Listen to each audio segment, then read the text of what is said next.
Madam గారు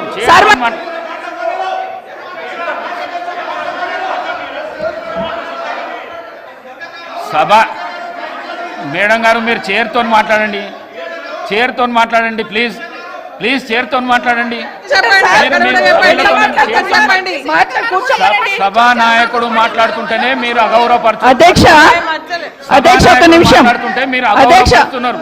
ఆగమనండి అధ్యక్ష. మరి మాట్లాడడానికి అవకాశం ఇచ్చినప్పుడు ఆగమనాలి అధ్యక్ష. చర్చ పెడదాం. చైర్తో మాట్లాడండి అధ్యక్ష. తప్పకుండా చర్చ పెట్టుకుందాం. అక్కడున్న లేపట్లకు వచ్చిండ్రు, ఎక్కడ పోయినా తప్పకుండా చర్చ పెట్టుకుందాం. గౌరవ ముఖ్యమంత్రి గారు ముఖ్యమంత్రి అయిన తర్వాత కేసీఆర్ ఇంటి మీద వాళ్ళ కాకినా ఇంటి మీద వాళ్ళతో కాల్ చేస్తానడు. ఎంతమంది ఉన్నారు అధ్యక్ష ఇప్పుడు అక్కడ? ఎందుకు చేర్చుకున్నారు అధ్యక్ష?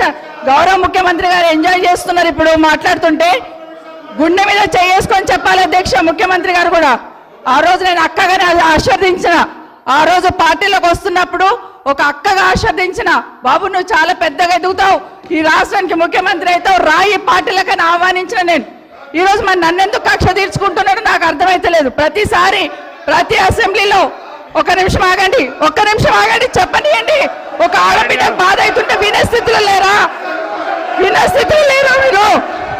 ఎందుకు నన్ను టార్గెట్ చేసిండు? ఒక్క మాట్లాడి చెప్పండి అధ్యక్ష. ముందు కంట్రోల్లో పెట్టండి అధ్యక్ష. ముఖ్యమంత్రి గారు ఒక మాట అన్నారు కేటీఆర్ గారిని, నీ వెనక కూర్చున్న అక్కలను నమ్ముకోవద్దు, మోసం చేస్తున్నాడు. ఏం మోసం చేసినాం అధ్యక్ష? ఏం ముంచినాం అధ్యక్ష? ఈయనను ముంచినాం అధ్యక్ష. ఈయనను బతిన్లాడి పార్టీలోకి రా తమ్ముడు అని చెప్పి, నువ్వు వస్తే భవిష్యత్తులో ఈ పార్టీకి నువ్వు ఆశాకిరణం అవుతావు అని చెప్పి పార్టీలకు ఆహ్వానించిన లేదా గుండె మీద చేసుకొని చెప్పమనండి అధ్యక్ష. ఎందుకు టార్గెట్ చేస్తున్నావు? ఏం మోసం చేశాం? ఇప్పుడు కాదు అధ్యక్ష, ఎలక్షన్లు వచ్చినప్పుడు కూడా నా కాన్ఫిడెన్స్ అట్లేగా అధ్యక్ష. సభ దాకా పొద్దున ఒక మాట మాట్లాడుతుంది. ఏం మాట్లాడినాం? పొద్దున ఒక మాట, రాత్రి ఒక మాట. ఎవరిని అవమానిస్తున్నావు ఒక్కసారి ఆలోచించండి ముఖ్యమంత్రి గారు. ఎందుకు అవమానిస్తున్నావు? ఎందుకు కక్ష? ప్రతిసారి టార్గెట్ చేస్తున్నావు. ఈరోజు ఏం మోసం చేసినాం? మేము ఆడబిడ్డలం విత్డ్రా చేసుకోవాలి అధ్యక్ష.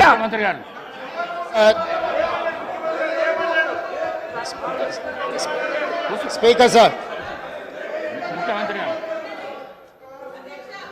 గౌరవ ముఖ్యమంత్రి గారు.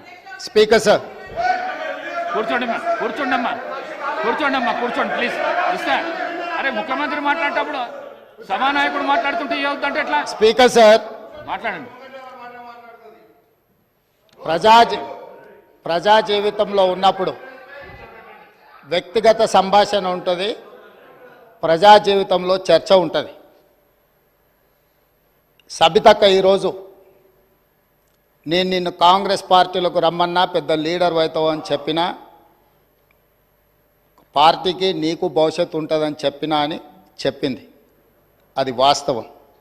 కానీ ఇంకొక విషయం, ఇది మా ఇద్దరి మధ్యలో వ్యక్తిగతంగా జరిగిన చర్చని ఈరోజు సబితక్క సభలో పెట్టింది కాబట్టి దీని కొనసాగింపుగా జరిగిన కొన్ని చర్చలు కూడా నేను సభలోనే చెప్పాలి. 2000 వారి మాట విశ్వసించి సొంత అక్కగానే భావించి కుటుంబ సంబంధాల నేపథ్యంలో ఇతర రాజకీయ పరిణామాల నేపథ్యంలో నేను కాంగ్రెస్ పార్టీలో ఆనాడు తెలుగుదేశం పార్టీ సార్ సభను ఆర్డర్లో పెట్టండి సార్, వాళ్ళు కూర్చోబెట్టండి సార్. వాళ్ళు మాట్లాడేటప్పుడు వాళ్ళు లేస్తారు, వాళ్ళు మాట్లాడేటప్పుడు వాళ్ళు లేస్తారు, వాళ్ళు మాట్లాడేటప్పుడు వాళ్ళు లేస్తారు సార్. కూర్చోమను.